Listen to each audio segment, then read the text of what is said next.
O sa kabila po ng mga sinasabi nila, mga kababayan, na di umano bumababa na ang ratings ng kriminalidad sa ating bansa, di hamak di umano na mas mababa ngayon ang crime rate sa Administrasyong Marcos kaysa sa Administrasyong Duterte na ayon naman sa ating mga kababayan, kasinungalingan, mga kababayan, itong kanilang ipinapakalat na mababa kuno ang krimen.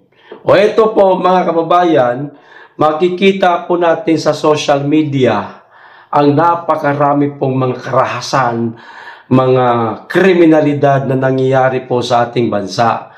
Katulad po nitong ipinost o nirepost po ni Kitty Duterte o Veronica Duterte. Hindi ko lang sure kung official page niya ho ba ito. Ayan, ipakita ko sa inyo. Ay, hindi makita. Ito, basahin ko na lamang po, mga kababayan. Ang sabi ho dito,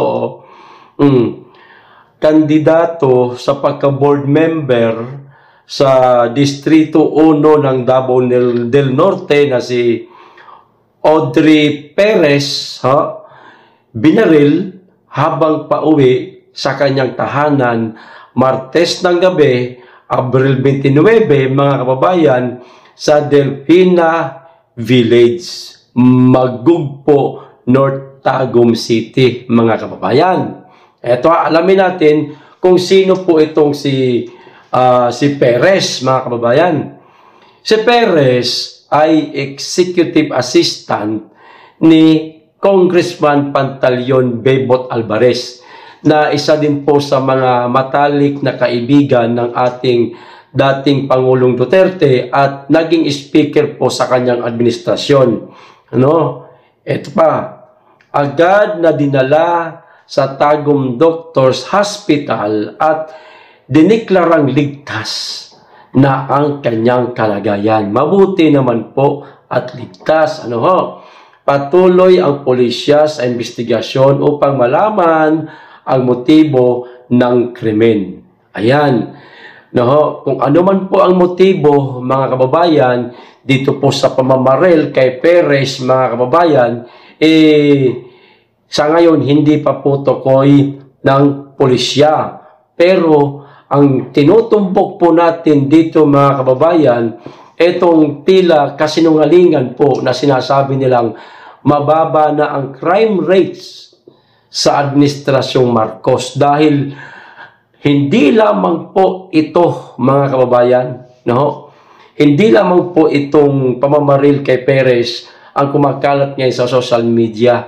Noong mga nakaraang buwan pa po, katulad pa po nitong babasahin ko, itong kay Perez, isang oras lamang po ang nakalipas. Sorry, hindi ko maipikita sa inyo.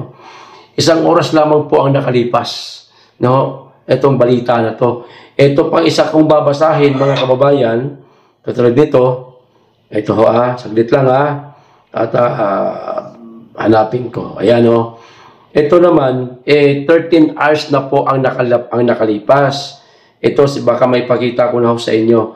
Nanggaling po ito, kita na naman siguro, galing po yan sa GMA News. Ayan GMA News po yan galing, Ayan, babala. Ayan, babala. Sensitibong balita. Hindi lamang yung kay Perez.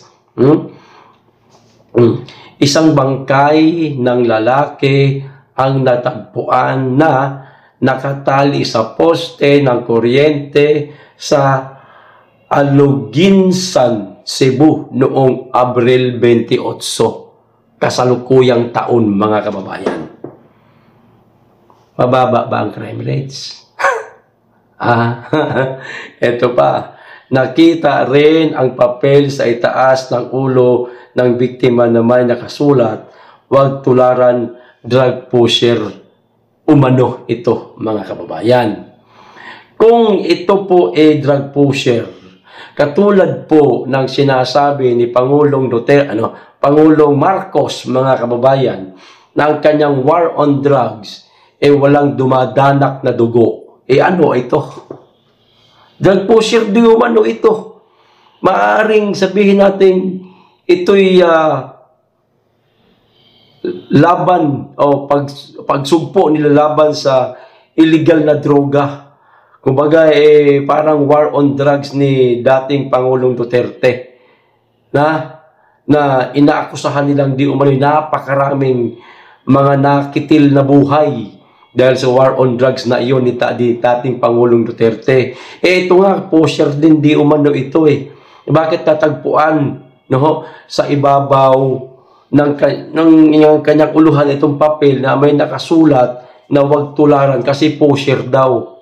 Tanong lang, ito ba sa war on drugs ng Administrasyong Marcos? Nagtatanong lang po, ito pa, duda ng mga otoridad na pinatay ang biktima sa ibang lugar bago ito dinala at itinali sa poste. Ngayon, kung saan man sa ginurgur, mga kababayan, wala tayong pakialam. Ang atin ho dito, ang kriminalidad ba'y tumataas o bumababa? Diba? Kasi sinasabi ho nila mababa di umano, mga kababayan, ang crime rate sa ating bansa ayon sa mga pulisya, natagpuan nila ang bangkay dahil sa tawag ng isang concerned citizen. Ganun pa rin po, patuloy pa rin na inaalam ng otoridad ang pangyayari o kinainet na nitong lalaking ito. Maliban ho dyan, mga kababayan, ito'y nangyari po sa Cebu, sa Aluginsan, Cebu. Ito pa, maliban ho dyan, meron pa, mga kababayan. Ito pangatlo na ito sa mga binasa ko. 14 hours lamang po ang nakalipas, mga kababayan. Ang nagbalita naman po nito, ABS-CBN News. Ayan Ate Claire, ito ba'y fake news? Dahil hindi mo nakita. Hindi mo nakita paglabas ng bahay mo. Ate Claire, ang dahilan mo, pampobreng kaisipan, pampobreng pagpapaliwanag at pagdedepensa. Nakakahiya. Kung gusto mong makita ang mga karahasan, ang kriminalidad, bumaba ka sa pinakamababang klaseng pamumuhay ng ating mga kababayan nang makita mo kung gaano na katindi itong mga nagsilipana na dahil sa ipinagbabawal na pulburon. Ito po ang sabi, patay ang dating mayor. Naku po, patay ang dating mayor ng Kalibo at Pangulo ng Publishers Association of the Philippines Incorporated o PAPI, mga kababayan, na si Juan Johnny Dayang matapos barilin sa kanyang bahay sa Kalibo, Aklan, Martes ng gabi, Abril 29 pa rin, mga kababayan. Di ba? Ito ba'y hindi kriminalidad? Di ba, mga kababayan? Nasaan yung sinasabi nila? At bakit ang lakas ng loob nilang sabihin na ang baba na di umano ng crime rate sa bansa? Siguro magsagawa tayo ng survey, na sasabihin natin sa survey na ito po'y walang bahid politika, kundi survey lang talaga, Hayaan natin ang tao kung ano ang magiging komento nila. Basta ang tanong natin, kayo ba'y sumasang-ayon na bumababa di umano ang crime rate sa bansa o hindi? Gagawin natin yan, mga kababayan. Maliban dito, meron pang isa para klaro ho tayo. Ito, huli ito. 16 hours naman po ang nakalipas. Sino po ang nag-publish nito, mga kababayan? Sino po ito? ABS-CBN pa rin po, mga kababayan. Siguro nakita nyo na ito sa social media, itong mama na to. Ang sabi, patay sa pamamaril ng riding in tandem ang bombero ng Pilipinas, second nominee Liniski Bacod ng Maynila nitong Lunes, mga kababayan. Sino to? Si ano pangalan ito? Di ko kilala to. Basta po ito? Siya, sa second nominee ho siya ng ang bombero ng Pilipinas, mga kababayan. second nominee. No? Oh.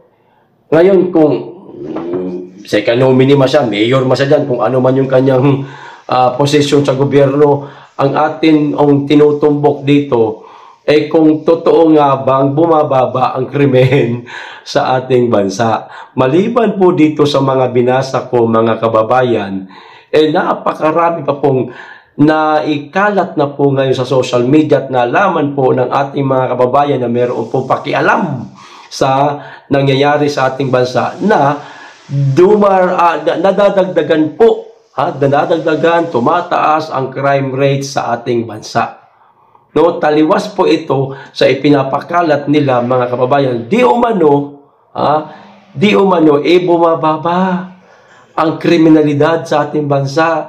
Ano ba talaga ang totoo, Auntie Claire?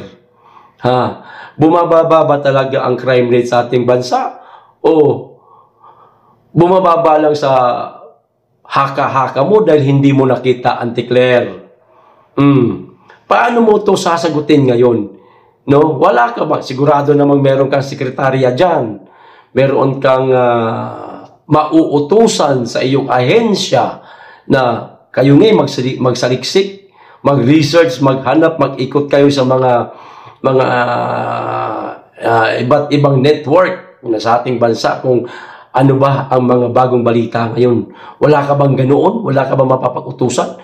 Sana meron para makita mo ang totoong nangyayari sa ating bansa na ito, hindi lamang po itong mga binasa ko. Marami pa po ito.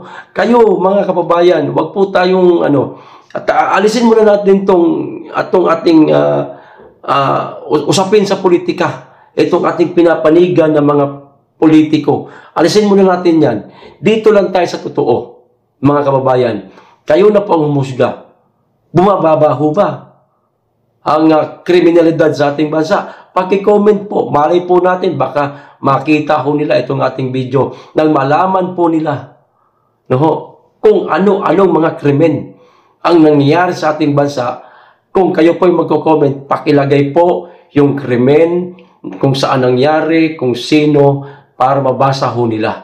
Nang sa ganon, himasmasan po ba yung kanilang tinatawag na masyadong maaaring sabihin natin, masyadong pagdedepensa, no? Parang itinatago nila, mga kababayan, ang tunay na nangyayari sa ating bansa para lang huwag mapahiya yung isang mama. Okay? Hanggang dito lang. Maraming salamat. Mag-iingat kayong lagi at higit sa lahat, mahalin natin ang Pilipinas.